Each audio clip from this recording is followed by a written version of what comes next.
Galera, aqui ó. E a segunda lei de Newton, hein? A segunda lei de Newton mais ou menos complementa a primeira, né?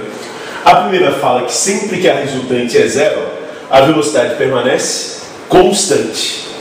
Então, se a resultante não for zero, né? Se tiver uma força ajudando, atrapalhando, ou a gente vai ver mais tarde, né? Perpendicular à velocidade, essa força muda a velocidade e faz com que o corpo tenha uma aceleração. A segunda lei vai dizer o seguinte, ó, quando a resultante não for zero, quando tiver força sobrando, vai ocorrer uma variação de velocidade no decorrer do tempo. Beleza? E quanto maior for essa força, mais rápido a velocidade muda. Isso daqui a gente já viu, né? Isso daqui é chamado de aceleração. Então a segunda lei de Newton é o seguinte, né? Uma força resultante diferente de zero, ó, provoca uma aceleração. Tudo bem? Assim, marca no teu caderno o seguinte, ó. Galera, aqui, ó. Se a força resultante que causa a aceleração, ó, força resultante e a aceleração vão ter sempre a mesma direção e sentido. Então, olha só, nesse desenho aqui, né? Se o corpo vai para a direita e só tem uma força para a direita, ele vai ter uma aceleração para a direita. Se o corpo vai para a direita e só tem uma força para a esquerda, ó, se a resultante é para a esquerda, ele vai ter uma aceleração para a esquerda. Beleza? A resultante, ó, sempre vai me dar o sentido da aceleração. A aceleração sempre aponta no sentido da força resultante. Se a resultante for para baixo, a gente vai ter uma aceleração para baixo.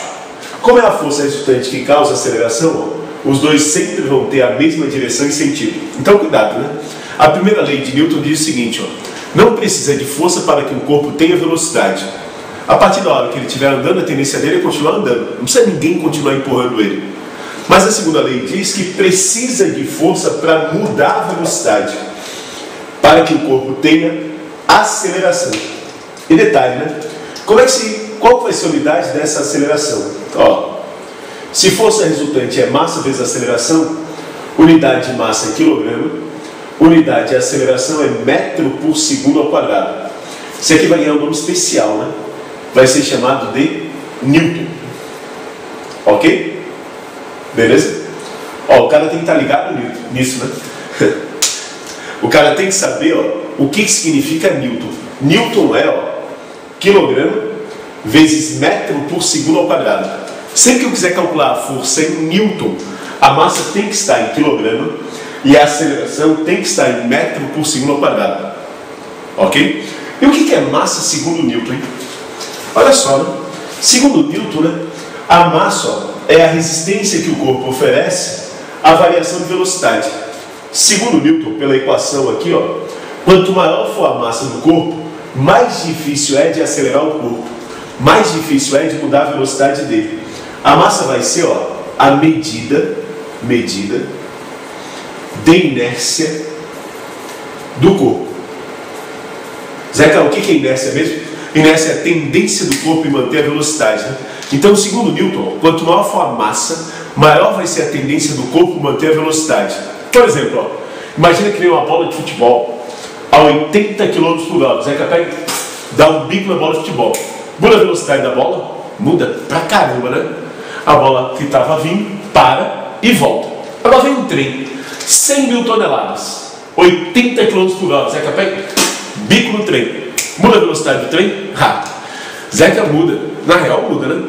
Mas muda tão pouco que ninguém percebe. Por que muda mais a velocidade da bola do que do trem? Boa, porque a massa da bola é o quê? Menor, né? Se a massa é menor, a inércia é menor. É mais fácil de mudar a velocidade do corpo. Se a massa é maior, a inércia é maior. É mais difícil de mudar a velocidade do corpo. Então, segundo Newton, a massa vai ser uma medida de inércia. Tudo bem? Quando a gente falar mais tarde de Einstein, a gente vai ver que para Einstein, a massa também está associada à inércia. Quando ele fala que com o aumento de velocidade aumenta a massa, ele não quer dizer que quando o cara aumenta a velocidade ele fica mais gordinho. Ele quer dizer que quanto maior a velocidade do corpo, mais difícil é de alterar a sua velocidade. Ou seja, maior fica a sua inércia. Vamos dar uma olhadinha aqui, ó. Galera, aqui, ó. Imagina que o Zeca aqui encostado numa parede, ó. Vou botar o pé do Zeca aqui encostado na parede. Beleza? Quer empurrar um caminhão sobre uma superfície sem atrito. Eu quero fazer esse caminhão aqui, ó, tem massa de 10 mil quilogramas. é a aceleração de 1 metro por segundo ao quadrado. Beleza? Então eu quero saber, ó, quanto de força o Zeca tem que fazer. Ó, como não tem atrito, né? Peso normal se anula, a gente fala disso depois. Como não tem atrito, ó, a força feita pelo Zeca vai ser a força resultante. Quanto de força o Zeca tem que fazer para acelerar o caminhão? Beleza, né? Força resultante é massa vezes aceleração. A do Zeca é a força resultante, então vai ser 10.000 vezes 1. Então isso vai dar uma força de 10.000 newtons. É muito isso, Zeca. Ó, 10.000 newtons dá de levantar 1 tonelada do chão. Né? Tudo bem? Fácil.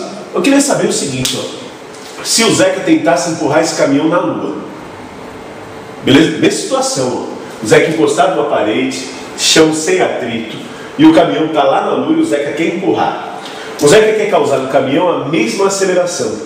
Eu queria saber se na lua seria mais fácil ou mais difícil o Zeca empurrar o caminhão. Se na lua eu teria que fazer mais força ou menos força. E aí? Boa! A mesma, né? A mesma porque, Zeca, porque segundo Newton, a massa do objeto nunca muda. A massa para ele está relacionada à quantidade de matéria, né? Então, se não mudar a quantidade de matéria do caminhão, eu posso botar ele em qualquer lugar do universo que a massa vai ser a mesma. Se a massa não muda e a aceleração não muda, ó, a força que eu tenho que fazer para acelerar o caminhão continua sendo 10.000 newtons. Tudo bem? Então anota aí, né? Segundo Newton, a massa do objeto não muda de um lugar para o outro. E no meio do espaço, se eu quisesse acelerar esse caminhão, causando nele uma aceleração de 1 metro por segundo ao quadrado, eu teria que continuar fazendo uma força de quanto? 10.000 newtons. Beleza? Zeca, mas na Lua a gravidade é menor. Tudo bem, né? O fato da gravidade ser menor torna mais fácil eu levantar o caminhão. Mas acelerar dá na mesma. Eu tenho que aplicar a mesma força resultante para causar a mesma aceleração. Foi? Galera, é a terceira lei, né? A terceira lei de Newton é também chamada de ação e reação. Lembra da decoreba? Toda ação tem uma reação. Mesmo valor, mesma direção, sentidos opostos. É uma lei que todo mundo decora, né?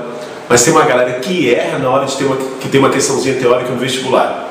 A galera sempre dá uma bobeada, ela é cheia de pegadinhas. O cara tem que saber direitinho para não marcar bobeira na hora. Galera, a terceira lei de Newton, ação e reação, primeiro, ela se refere a quem?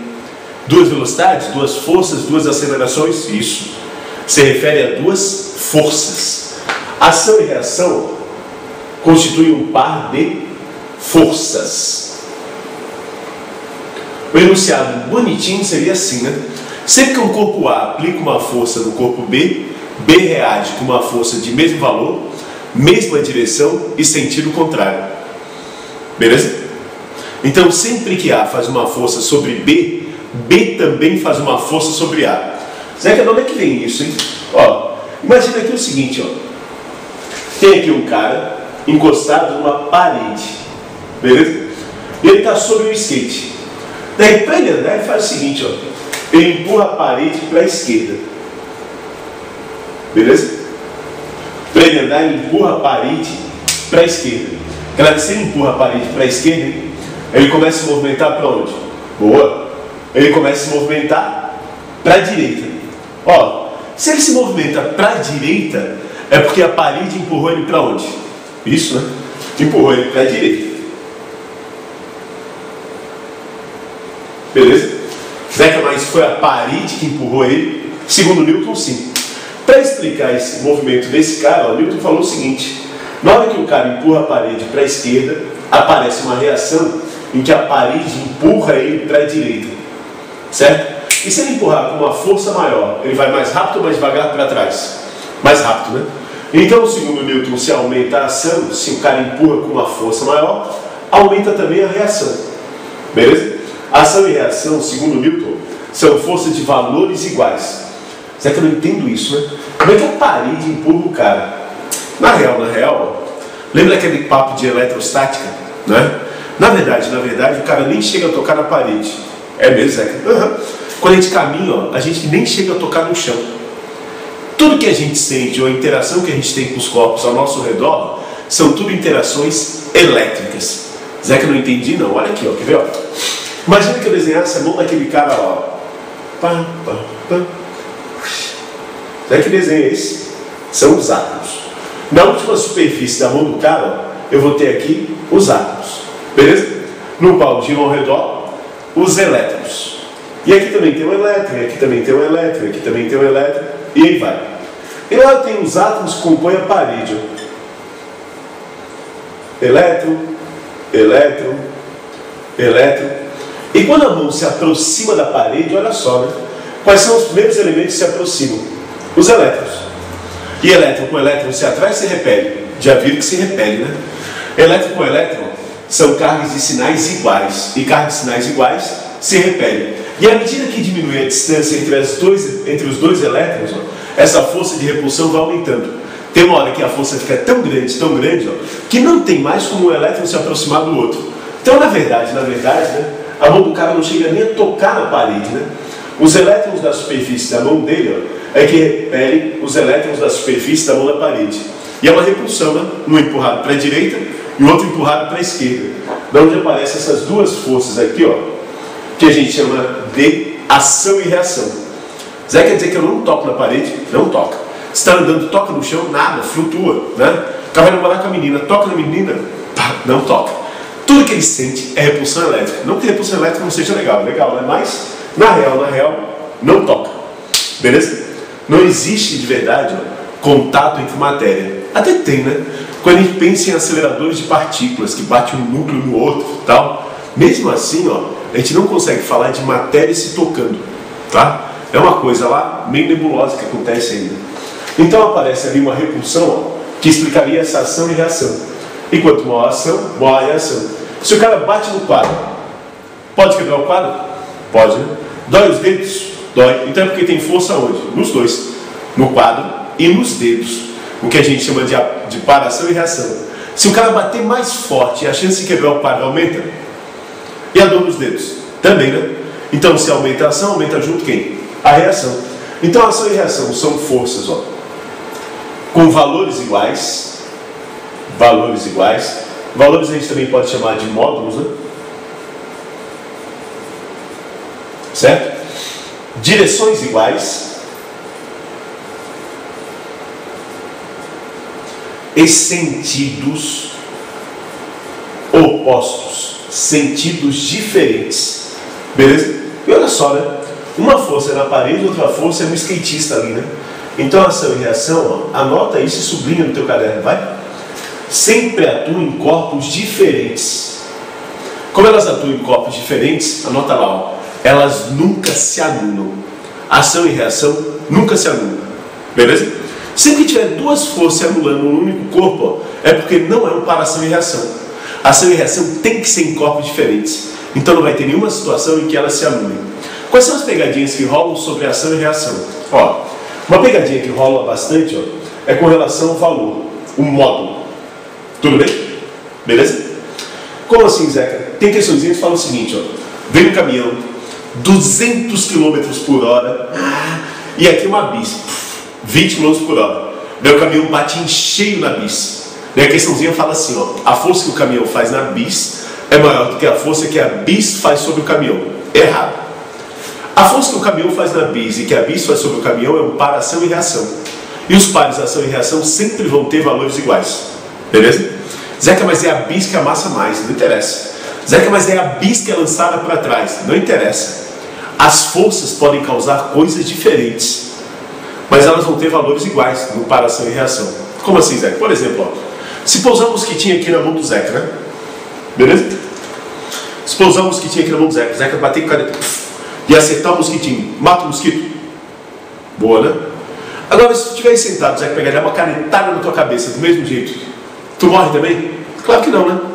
Por que o mosquito morre e tu não? Porque a resistência dos corpos é diferente. A resistência do mosquito é menor do que a tua. Então essa força consegue esmagar o mosquito, mas não consegue te esmagar. Tem a formiga no braço, Zeca, Zeca dá um peteleco, formiga, tu tá passando, Zeca dá um peteleco, tu também sai voando, Claro que não, né? Por que a formiga sai voando e tu não? Porque as massas são diferentes. Beleza? Como a massa da formiga é menor, né?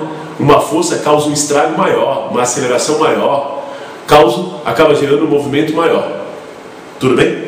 Então forças iguais podem causar coisas diferentes. Na batida entre o caminhão e a bis. Por que é a bis que amassa mais? Porque ela é menos resistente do que o caminhão. Por que é ela que é lançada para trás? Porque a massa dela é menor, mas a força dos dois são iguais. Tudo bem? Beleza? Outra coisa.